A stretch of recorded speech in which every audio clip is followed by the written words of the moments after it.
I'll start again. Today's stream is about androgenetic alopecia, hyperpigmentation, and the importance of sun protection. I say it's a discussion because I want someone to come on and discuss this with me and perhaps ask questions so that I can answer the question. And so if you're on here and you can see me live, please let me know that you're here. Send me a heart emoji or something like that for me to know that you're here. But this is to fully answer the question that I got from one of my listeners and watchers yesterday, who asked a question about what causes baldness.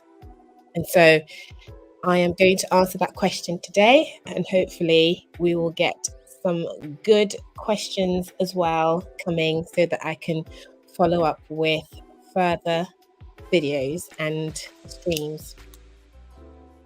Okay, so I've got my notes. I just need to introduce myself. My name is Djanie.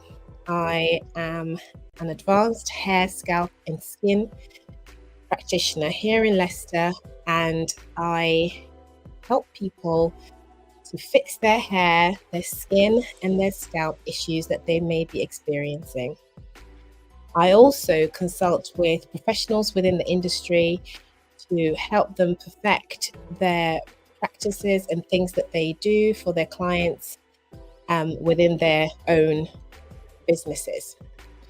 I run coaching courses and classes for my clients who seek to embark on a journey for healthy skin and scalp health, and also for hair growth journeys alike. So if you can hear me and you've joined me, please say hi. Let me know that you're here so I can say hi to you too. I'm just going to get my notes up so that I can be sure to not leave anything out. Just some housekeeping. When questions are asked, I seek to answer them as we go through, but sometimes I notice that it is better to dedicate an entire stream or an entire live to it, and if that's the case, I will do so.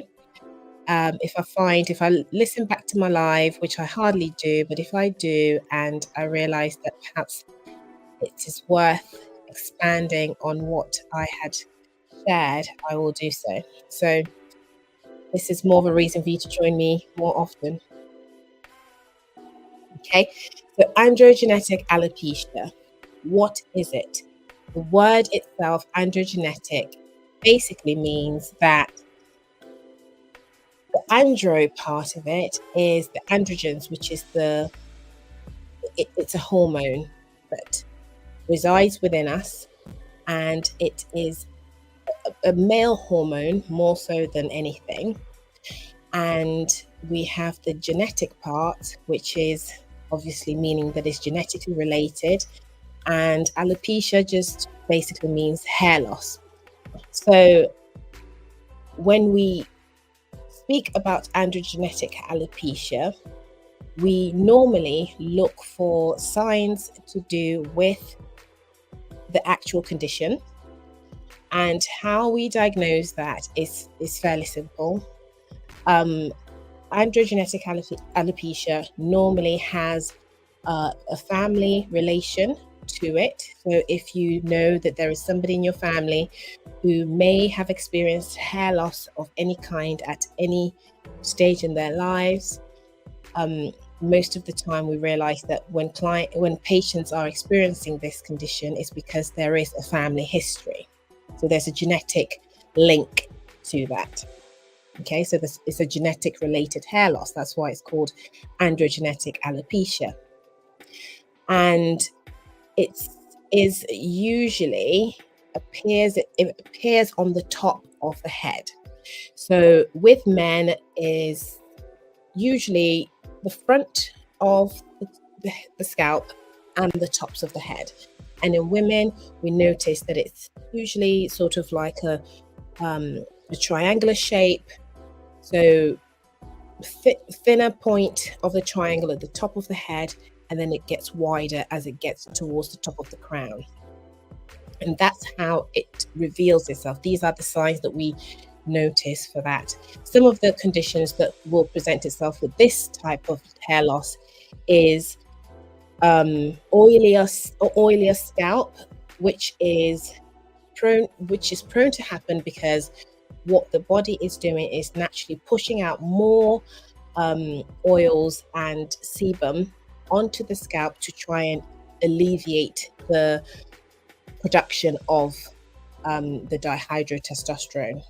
Okay, so I'm going to go one step back. So what is happening to somebody who's experiencing hair loss that presents itself in the way of baldness at the top of the head, whether you're a female or a male?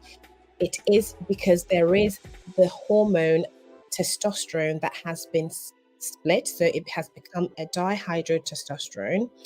And that is what is causing miniaturization to happen within the hair follicle and causing the hair to become thinner and thinner and thinner. And then over a course of time, the hair just stops growing altogether.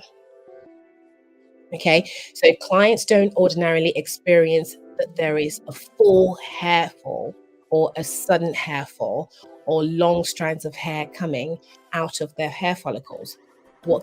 If you notice that you're losing hair and it's happened over the past 3 to 6 months to 12 months, believe you me, it most likely isn't androgenetic alopecia. It is more of a temporary form of hair loss, which is probably related to nutrition or inflammation or stress-related hair losses, for example. Although androgenetic alopecia also has the stress factor attached to it. So all the types of hair loss will be exacerbated by the fact that you're going through a stressful situation. So the DHD that is developed within the skin is what becomes the problematic issue that we must resolve where we find people experiencing androgenetic alopecia. We identify this fairly simple in a way that most people will notice that if you already have sensitivity to that hormone, that is when the hormone then attaches itself to the DHT and starts to block the nutrients from going to the follicles of the hair, and then the hair starts to just become finer and finer and finer, and then it stops growing altogether. So I'm just going to show you a beautiful model of the skin that I have to show you how this actually presents itself. So we perhaps must find a name for this beautiful model here at some point, but if you've been to my clinic, you have seen this model before. If you haven't, then I'm introducing my model to you.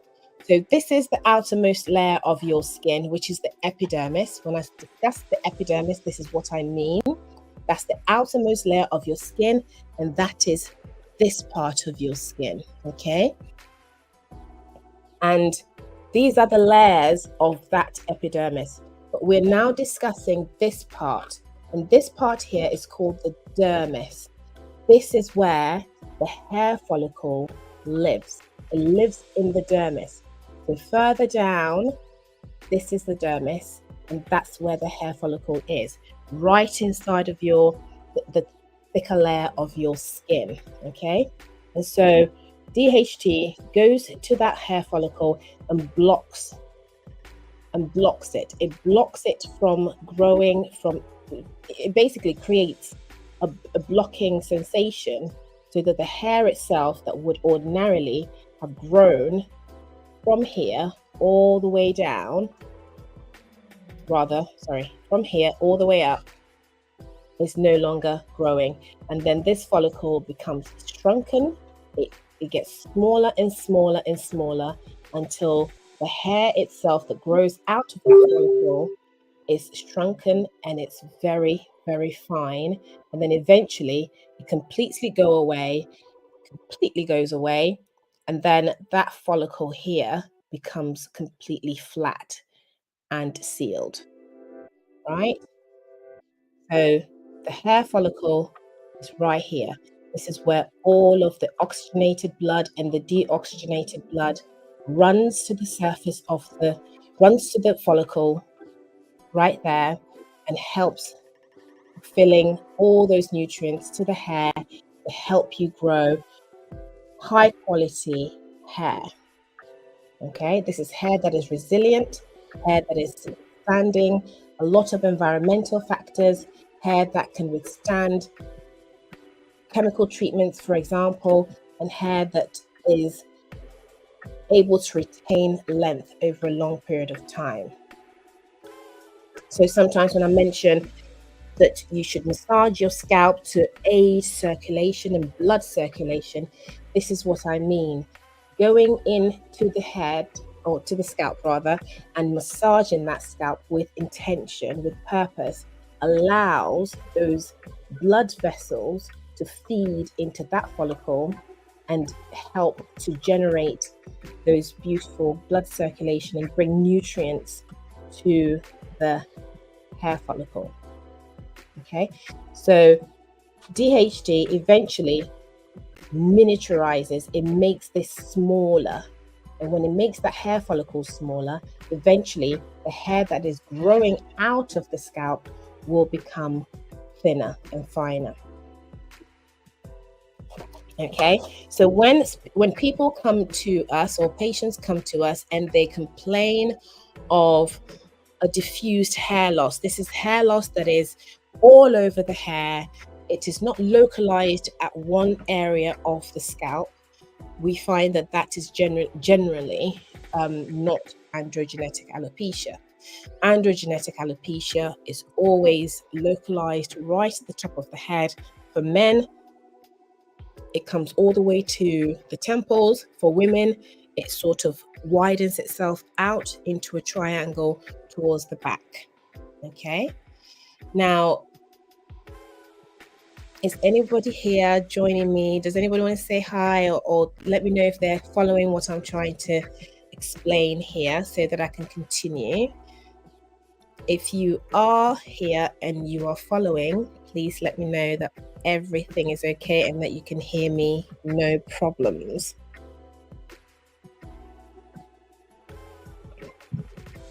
Okay, so we've identified that androgenetic alopecia presents itself in both men and women. We know where it starts from.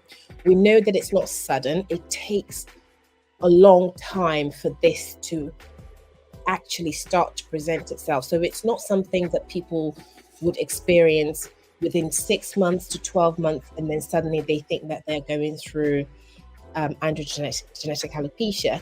It is slow and progressive. It takes its time before it becomes a thing. And so when you start to notice that happening, we advise that you get help as soon as possible. Okay, so it's not diffused, it's not all over the head.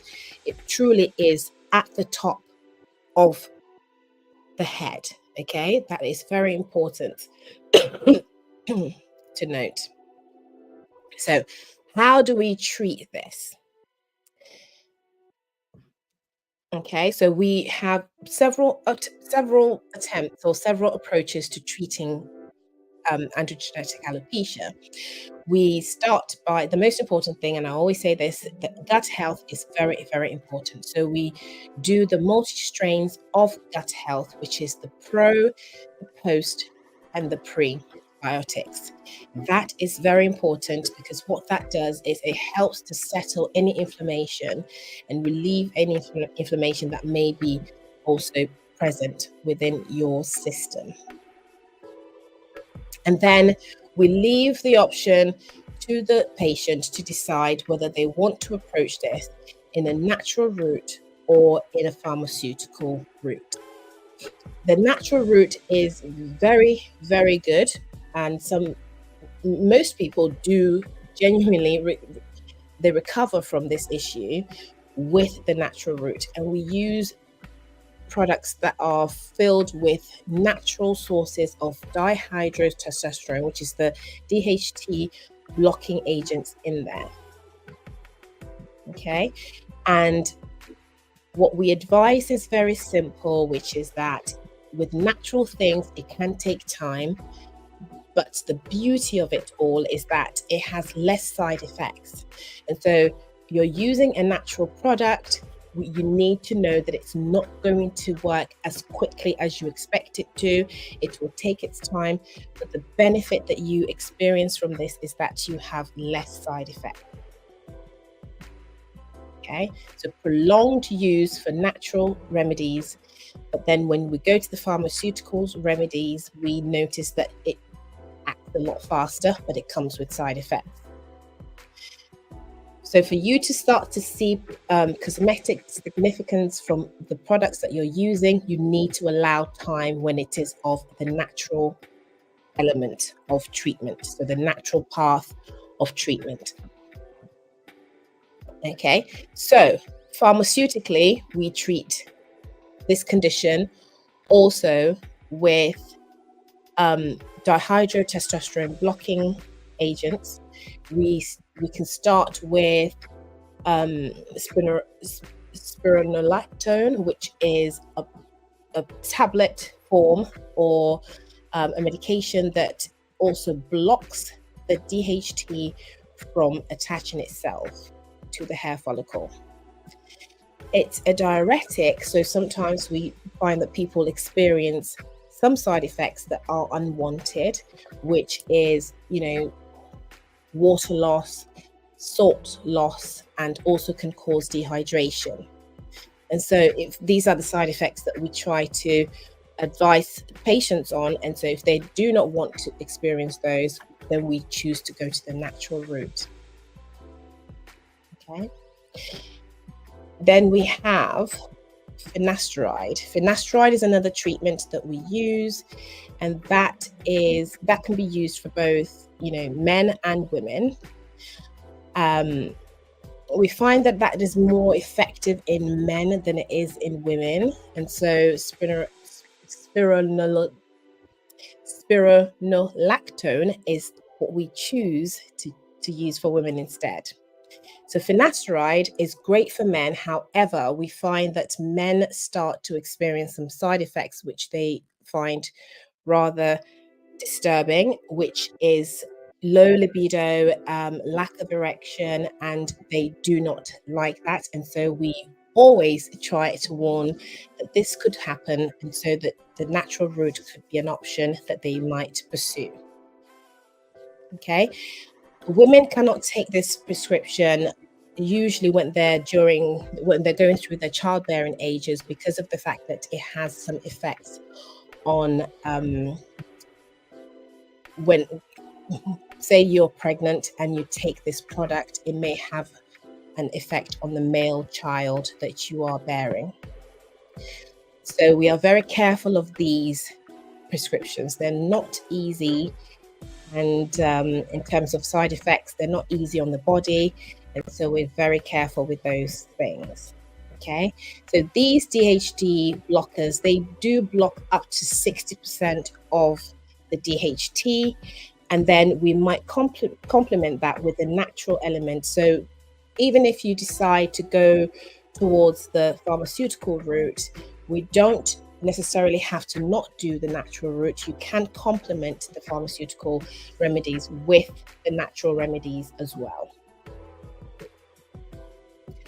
And then, as well as dealing with this condition internally, we look at the external factors that you must deal with also.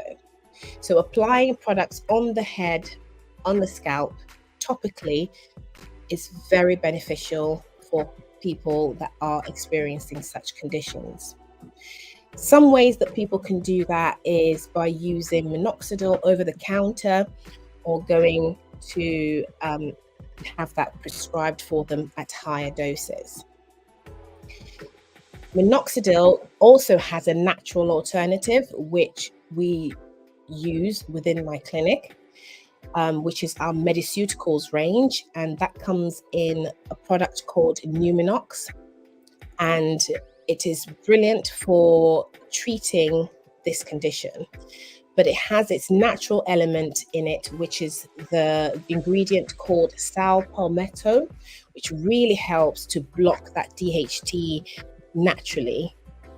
Okay, so we do approach this carefully. It's important that we do so because of the fact that the side effects are quite disturbing for some people, and we like to approach it in a very gentle way, in a way that doesn't cause dissatisfaction with our patients.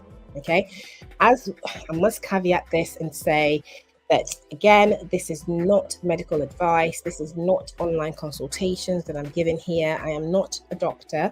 And if you need to see someone to give you a diagnosis, please see your GP, see a dermatologist or a trichologist to get a bespoke consultation done for you, and then an analysis of your hair and scalp for a successful diagnosis. Okay. So, although we've discussed androgenetic alopecia, there are cases where people start to experience androgenetic alopecia at the tops of their head, and they find that this is not just the only hair loss experience that they're having, and that there are diffused hair loss situations that is occurring in other areas of the hair and scalp. And that is something that can occur. So clients and patients must know that androgenetic alopecia sometimes does not occur on its own, and that there are other hair loss conditions that can coexist with it on the same, at the same time. And so those must also be treated at the same time as androgenetic alopecia is being treated.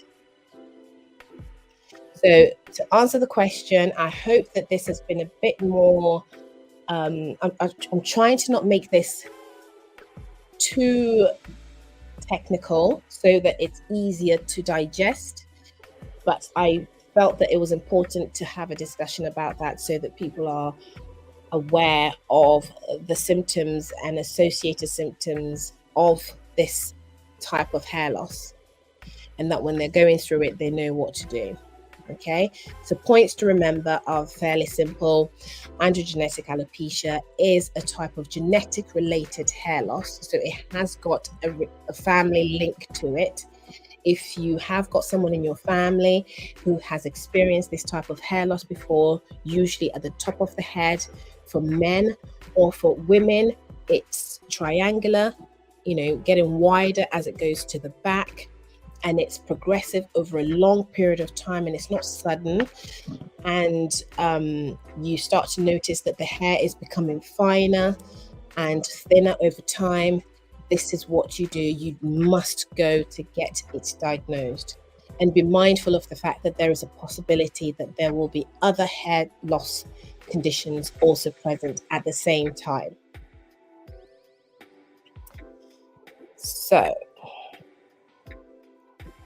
now that I'm finished with that, if there are no questions and you feel that you understand, please put a heart emoji just to let me know that you are following and you are understanding what I'm sharing with you.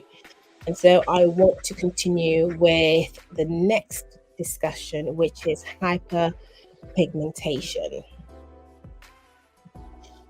So again, we talk about the skin, because the skin and the hair all grow from the same area, and hyperpigmentation occurs in the skin where the hair grows, strangely enough. So melanocytes are the cells that create the melanin. So that's what creates the actual pigmentation of our skin. And a normal healthy skin will have a normal even distribution of melanin all over the skin cells. And sometimes what we find is that when there's pigmentation of the skin, there's increase in melanin within the dermis, within the epidermis and the dermis. And yesterday we discussed UV exposure through UVA, which is for aging, UVB, which is for burning, and UVC, which is the cancer causing exposure to the sun or to ultraviolet light. So melanin, as I have explained already, is found in the basal layer of the skin, and all the keratins and the melanin exist in that area. And in most cases, you find that any pigmentation that occurs is actually quite deep set within the skin. Okay. And what we try to do is treat that by using sun protection. Sun protection can occur in several ways. You can decide to utilize SPF, which is the factors that we put on the skin that gives us external protection from the sun, or you can decide to use internal ways of protecting yourself from the sun, which is by using the Advanced Nutrition Program UV filter, blue filter, which is brilliant for doing that. Okay. Now, we also have creams that we use as a topical skin care that helps clients in making sure that they are maintaining healthy skin, which will leave the skin looking brighter and evenly toned all through. These are not harsh chemicals, so they're not the ingredients that you know that are such as hydroquinone and others. This is just a treatment that we're using, really focusing on vitamin C and high levels of vitamin C to help to attract themselves to the melanin cells and help to make them brighter and evenly toned.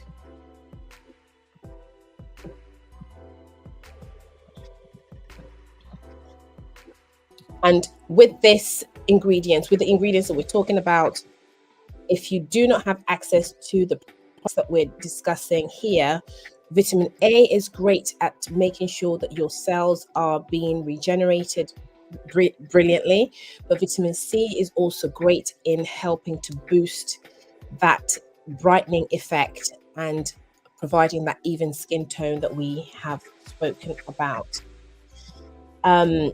Other ingredients that you can use to help you with hyperpigmentation are things like niacinamide, for example. You can use, so we've spoken about vitamin C, things that are so good. These things are so good in helping to speed up your cell renewal and helping to even that skin tone out and help to brighten your skin altogether. Okay. Now, once you have treated these skin conditions in brightening them up, you must use SPF to also help to protect you from further damage, further melanin damage. So how do you do that? You can use sun hats, for example, a very wide brim hat, and you can wear that as you're working, as you're driving, or just hanging out outside. You can use that for that protection.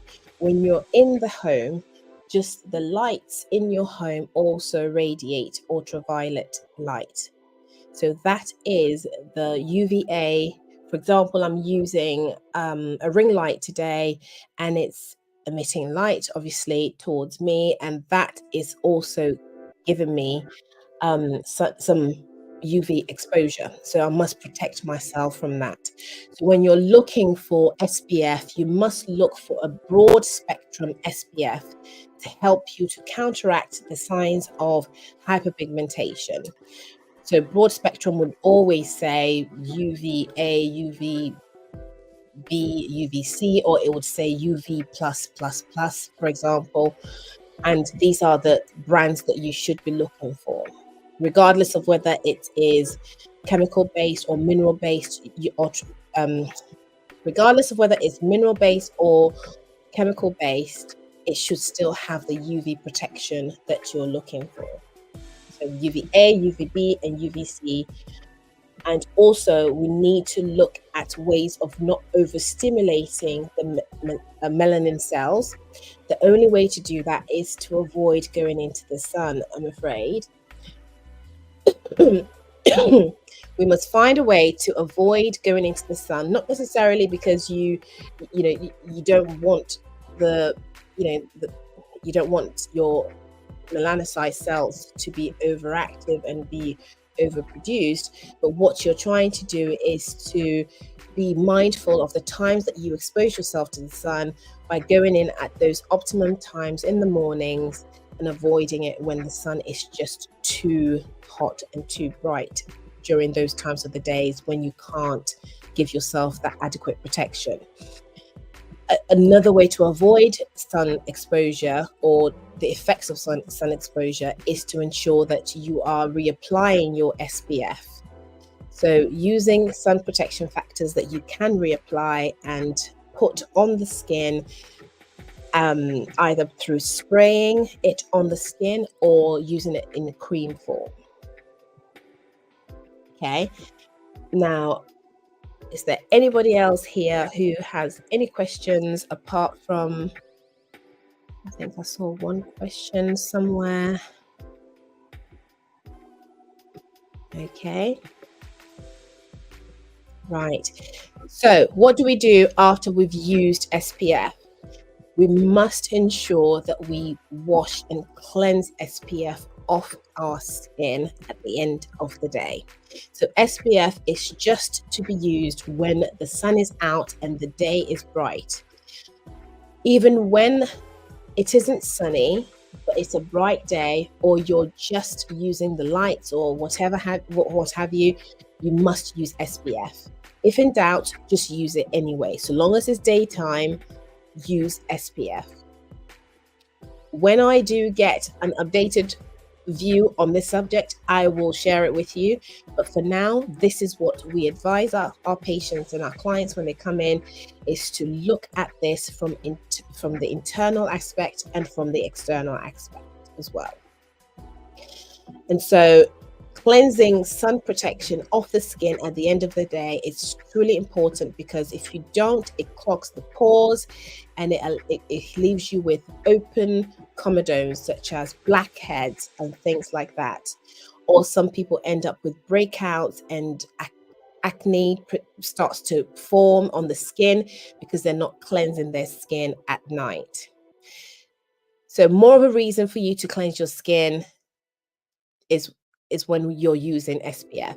If you're wearing makeup, of course, you need to cleanse your skin, but even more so if you're using SPF in the day, as much as you're protecting your skin, if you don't cleanse it off at night, you are leaving the skin exposed to other skin conditions that you don't want. Okay, I don't think there's anything else for me to add to this, but I will just recap quickly on what I have said on hyperpigmentation, what happens to UV exposure, and to ensure that we all understand what we should be doing, especially at the end of the day when we've used SPF and cleansing the skin adequately. In yesterday's stream, I discussed how to cleanse your skin effectively. So if you're wanting to know how to cleanse your skin, you can watch yesterday's stream, and I was teaching how to effectively clean the skin in that live stream. But today, hyperpigmentation is fairly simple, and I say it's simple because I want people to have a positive attitude to these things. I understand it's not simple if it's not what you do every day, so I don't take that for granted, but I say it's simple because I want you to see it as a simple thing so that you do not become you don't have an aversion to actually using the techniques that I'm explaining here. Okay, so hyperpigmentation is just the overactiveness of your melanin cells in the skin. So when they get exposed to light, UVA, B, or C, they this is the color that you get in your skin. So anything that is a blemish or what have you, when the sun hits it, it changes color. So you'll notice that there are dark spots and blemishes in certain areas, and that is what we are talking about. In normal healthy skin, we find that the melanocyte cells, which is the melanin cells, the color, the pigment forming cells, it has an even distribution. So there is no localized areas of intense pigment. But when it isn't in a normal skin, as we are discussing, when has got hyperpigmentation occurring in the skin, we find that it isn't even and there are areas of dark spots. So we're trying to combat these conditions, which is the hyperpigmentation, by making sure that we're protecting the skin from the inside out, the outside in, avoiding exposure, and making sure that we're cleansing the skin well at the end of the day. Right? So we do this by making sure that when we go outside, we are protecting the skin. We are protecting the skin against all this broad spectrum of exposure, which is UVA, UVB, and UVC. We are making sure that the products that we're using are actually working to our benefits, it's working for us.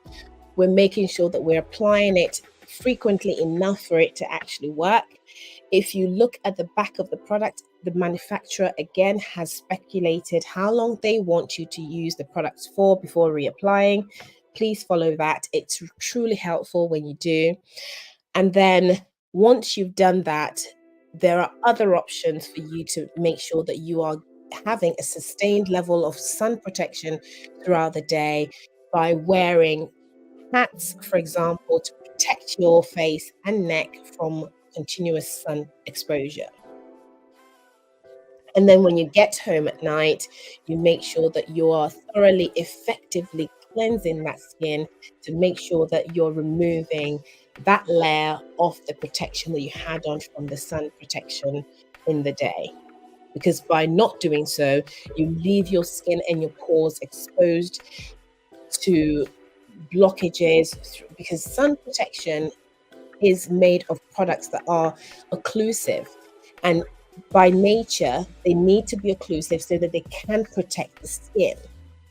That's why some people experience breakouts and things like that. And if you're experiencing breakouts and things, at some point during these live streams, I will be looking at recommendations that are for, blemish free sun protection factors that people should try. But for now, if you're using sun protection, please make sure that you cleanse your skin at the end of the night to make sure that you've thoroughly removed the product so that you don't end up with blackheads and open pores, because it will enlarge in those pores for you, and that's not what we're looking for. So we want to be doing things that are helping us, not necessarily things that help us, but then we don't do what we need to do afterwards to basically, tie that action with a little bow and finish it off. You need to know that at the end of the day, when you're finished, that you've retired for the night, you've done everything you need to do in the day, you've cleansed your skin, and you go to bed and you know that you're protected. Okay, and so that is it for now. For today, I can't think of anything else to add apart from please protect your skin, please cleanse your skin, look after your hair and scalp, and if you're experiencing any hair loss conditions, ensure that you seek help as soon as you possibly can so that you can actually be successful in recovery. And if you're requiring any help with your hair, scalp, and skin, you can find me at Vegan Hair Salon UK on Instagram, or wherever you see the double D logo, that will be me.